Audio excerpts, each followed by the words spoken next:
All right, on today's episode, we have one of the smartest and funniest people in the marketing world, Ezra Firestone. He is a leading voice in the marketing and e-commerce space and is most known for his brand Boom, as well as smartmarketer.com and many other things. So thank you so much for coming on, Ezra.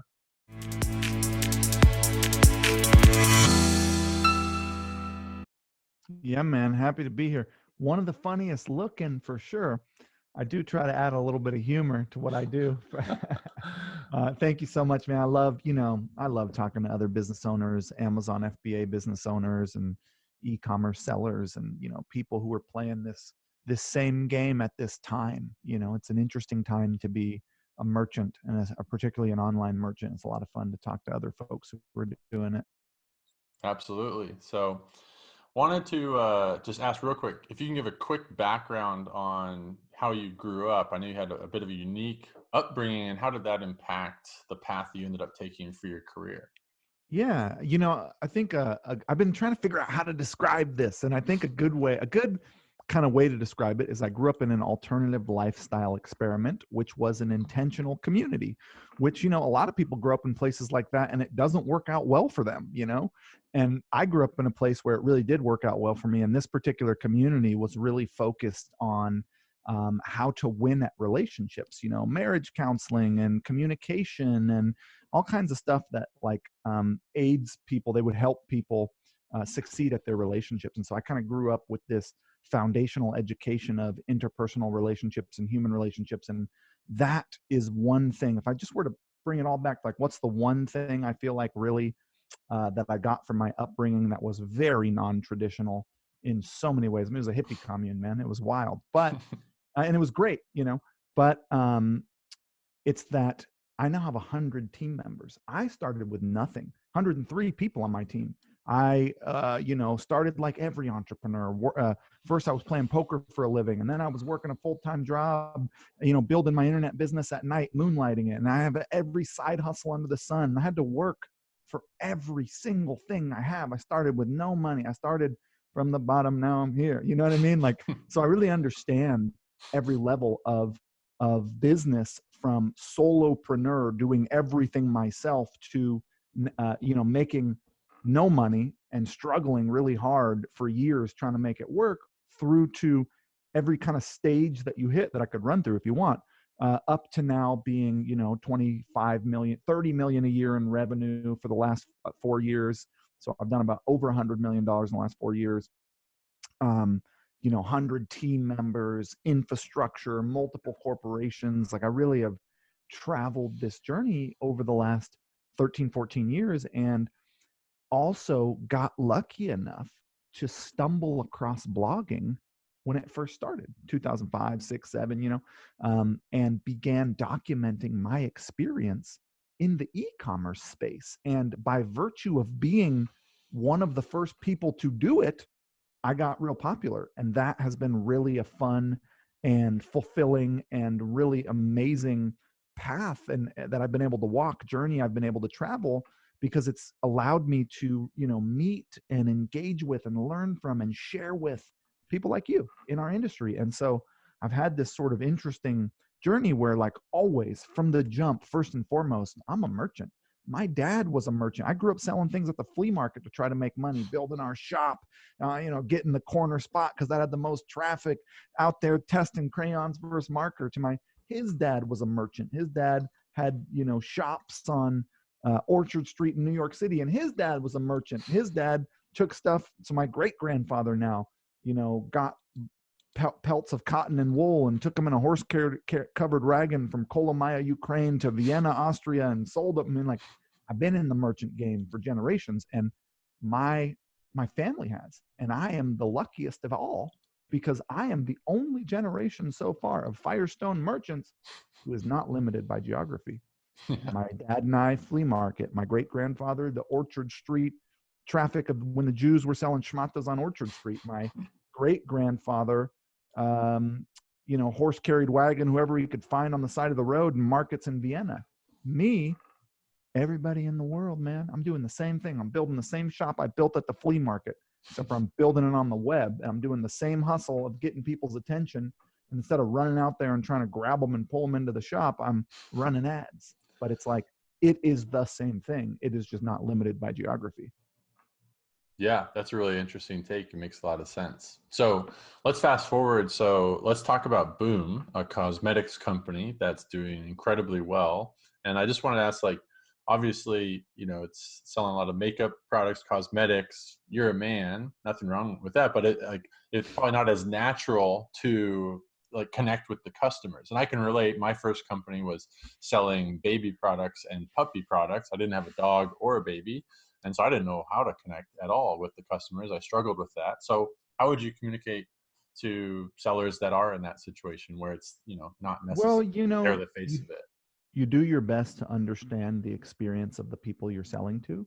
And one of the best ways to understand that is to interview a whole lot of them and see what common threads come up, to really put yourself in their shoes and try to understand their life experience and the problems that they're facing so that you can support them in solving those. And also to have a collaborator who is that person.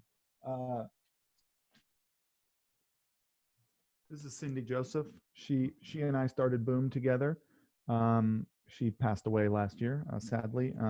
We started Boom together in 2010, and Cindy was the demographic, and so she had a lot of the life experience of the customers we were selling to, and she could kind of bring that side to it. I understood a lot about marketing, and I also was raised by a bunch of baby boomer women, so I understood the life, what they reported to me, the hormonal changes, the shift in their skin, being drier and having wrinkles, the hair graying, I've understood as much as I can without having the experience that they're going through, but it's helpful to have someone who you're close to who's having it, who you can talk to. Gotcha. Yeah, that makes a ton of sense. So let's talk about on Amazon, how do you recommend that physical product brands fit Amazon into their business model? Because I know you are big as well on Shopify, paid ads, a lot of off Amazon stuff. So how does Amazon fit in? I think Amazon is the absolute best place to start as a merchant today. I think it's perhaps the greatest sales channel in the history of e-commerce. Everybody knows, half of all American revenue runs through Amazon, e-commerce, physical product transactions. And, the thing to understand about Amazon is that it's not a brand and it's not a business. It's a cash flow channel, and that it can be used to launch a brand and it can be used to launch a business. But in and of itself, it has 1/10 to 1/3 the asset value of a brand that's not on Amazon. So it's not that it's not worth anything, and it's not that it's not an asset, but it's just that it's not as valuable of an asset as if the brand has a footprint off of Amazon. And so I would say the first step is really optimize Amazon, get your listing down, get your Amazon sponsored ads going, get yourself ranking, get yourself brand registry, fortify yourself in the world of Amazon as best you can. Set up your, product detail pages to have videos if you can get that. Run Amazon media group, do Amazon well, and then take 10 to 20% of the money that you're making on Amazon and invest it in paid amplification off of Amazon, but at first only to generate email addresses and pixeled audiences and still send everyone back to Amazon. So the first level of advertising of an Amazon brand off of Amazon is actually still maintaining Amazon as the commerce engine, as the shopping cart, but using your paid amplification and using the energy that the brand has, i.e. the money it's generating, to build a footprint to generate brand assets such as email subscribers, Facebook Messenger subscribers, SMS subscribers, and pixeled audiences, which are people who visited your site or watched your video, so that now your brand is one level more valuable than a normal Amazon brand. A normal Amazon brand has no assets. All it has, Amazon owns the customer, Amazon owns the listing, Amazon's going to backdoor you to your supplier. People are going to negatively downvote you and attack you. People are going to rip you off and knock off your products. It's a dirty, filthy world out there in terms of what can happen to merchants. I've had all these experiences myself. I'm sure you've talked to merchants who've really experienced the dark side of Amazon. Amazon is a big positive plus wonderful side, and it's got a real deep, dark well of bad shit that happens to merchants who are good merchants, who are not doing anything wrong. Pardon my language. So one way to fortify yourself from that is to use the energy and money of your brand to begin to build a footprint off of Amazon, which starts with just brand assets, email addresses. And I have a tool called Zipify Pages that allows you to do this. You know, a lot of my customers are Amazon business owners, and they'll build out a pre-sell landing page for their product that it sells it on Amazon. So it's like a sales page, and the sales page is like, talks all about the product, how wonderful it is, and says, hey, get 10% off on Amazon. Click here, enter your email address, and then it sends them to Amazon. Or just buy this on Amazon, click, goes over to Amazon.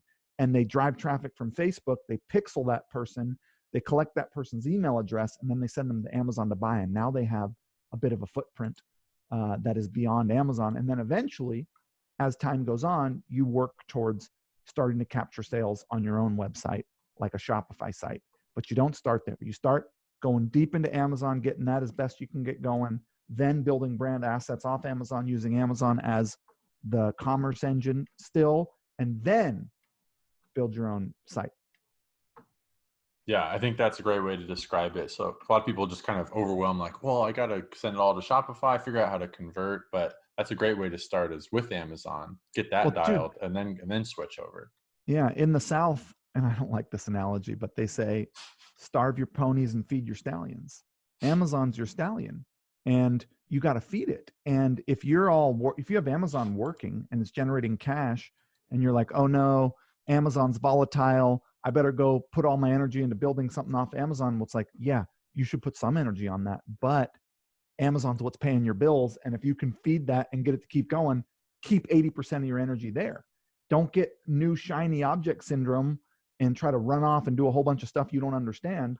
Double down on what's working for you, and then commit to, because here's the thing about paid amplification, Jeff, that people don't understand, is it's like a diet or a workout program where the more that you have to do it every day, and it has to compound. And a lot of people start and they plant the seed and they begin watering it with ads, and they begin building a footprint of email subscribers, pixeled audiences, and then they turn the little sprout plant. It's like just after winter, before the spring, it hasn't quite popped through the crust of the earth, and they shut it off because they don't see everything that's happened. And it's like, you have to pick I'm going to spend $100 a month off of Amazon building brand assets, and you have to do that every day or every month for a year. Like, you have to do it consistently. You can't turn it on, turn it off, turn it on, turn it off. It doesn't work. It's like a diet.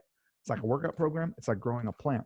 It requires daily energy, which is a budget, and let it run. Love it. So what are some strategies that maybe are like on Amazon strategies that are helping you either rank or boost sales, like specifically on the Amazon channel? Well, traffic outside of Amazon is like the best thing, because Amazon's like, oh man, this person is driving visibility into our platform. That's a ranking factor for sure. You know all the Amazon ranking factors. You don't need to ask me about the Amazon ranking factors. I'm sure you've gone over them 100 times on this show, but it's like, there's a lot of factors that go into how they consider you relevant for a particular query. Everything from how your page is listed, to the conversion rate of that product, to the other people in the market, to the title, to how much outside traffic you have, to your sales velocity, to your BSR, to all that kind of stuff. And the game is really about, like I'm saying, do the fundamentals, optimize your Amazon listing. If you don't have ads running, if you don't have Amazon sponsored ads, you're not going to rank as much as if you did. Even if you just turned them off, you'll notice that your organic rankings tank as well. So you have to go deep on Amazon, which is what guys like you teach, and then add into it, taking energy from outside of Amazon and putting it into Amazon as phase 2. And that is the best thing you can do to rank on Amazon, is take energy from Facebook and Instagram and YouTube and Google and shoot them into the Amazon. Even if they don't convert super well, Amazon sees outside traffic coming to your listing, and you get rewarded for that. Yeah, makes perfect sense. On the Amazon review front, it's obviously gotten a lot tougher to get Amazon reviews, Amazon verified reviews. Do you have any strategies or things that are working to like help get that initial boost of reviews, or, especially ongoing? Well, reviews have only gotten harder every month, even. Reviews are still getting deleted. Reviews are hard to get verified. And I mean, you can do the kind of thing where you build up an audience outside of Amazon, the way I'm talking about, then you launch a new product on Amazon and you give them a small discount. And those don't, even if it's a small discount, 5 or 10%, those can still be verified. And you say, hey, review it, like you don't incentivize, but you request effectively. Like if you have an audience, I'm back to the same thing I've been saying the whole time. If you have an audience outside of Amazon that you've been building, it's a lot easier to get a lot of things to happen on Amazon, like reviews from those people. And, a lot of Amazon buyers will review you naturally because Amazon follows up and asks for reviews. So once you get selling and your sponsored ads are working, and once you have your first 10 reviews, then the rest of them are going to come in naturally at a good pace if you're selling well. And then you can also work on the audiences that you have outside of Amazon, asking them to review you and giving them special incentives to do so that are, gray area within TOS. I don't break TOS, but so you can't make the incentive too crazy, but you can say, hey, we were launching this new product, have this new product. You can go get it here and please leave a review. Hey, we saw that you bought it. Please, you can really aggressively follow up. And I think that aggressive follow-up has always been the best way to get a review. Yeah, no, I think that makes perfect sense. And, it's challenging for people to do that, but they just need to keep it simple, like what you I just mean, said. So it's very difficult to do, right? You can't even email them anymore that much in there. It's like yeah, Amazon is trying, and it's in the benefit of the best thing in the world would be if there was no way for Amazon merchants to hustle people into giving reviews. And all we could do as merchants was run ads and make our offer compelling and try to rank. And then when people bought our stuff, let Amazon handle the review follow-up for every merchant. And then that way, all the reviews would be legit and you wouldn't have to worry about it. And I think that's kind of the model they're trying to move towards, is make it way harder for sellers to manipulate reviews. And I think they're doing a good job. yeah, perfect. Well, I think that's a great way to end it, and hopefully that's helpful for a lot of people. And so, yeah, Ezra, can you tell us what else you got going on? Where can people follow you? Yeah, you can follow me on Instagram at Ezra Firestone. I'm constantly publishing, good e-commerce content about how to do well there. And also smartmarketer.com is my information blog. I share a lot of what's working for us and our brands on that blog. And also if you're on Shopify, I have some pretty fun tools over at zipify.com, Zipify. Hey, thanks for having me on the show. I know we kind of just were high level and I kind of said the same thing a whole bunch, but even though it is I feel like people overcomplicate things, and what you have to understand is what is the overarching strategy and what are you trying to achieve, and then you just got to keep it simple and take the next step towards that. And so I stand by my simple advice. Yeah, I just want to say thanks. Of course, thank you. And yeah, I've been following you for years, and I've learned a lot from you. So keep doing it the way that you're doing it. You stand out from the crowd. I love your saying, "Serve the world." Um, you serve the world unselfishly and profit. So keep doing what you're Nice. doing. Thanks, Ezra. Thank you. All right.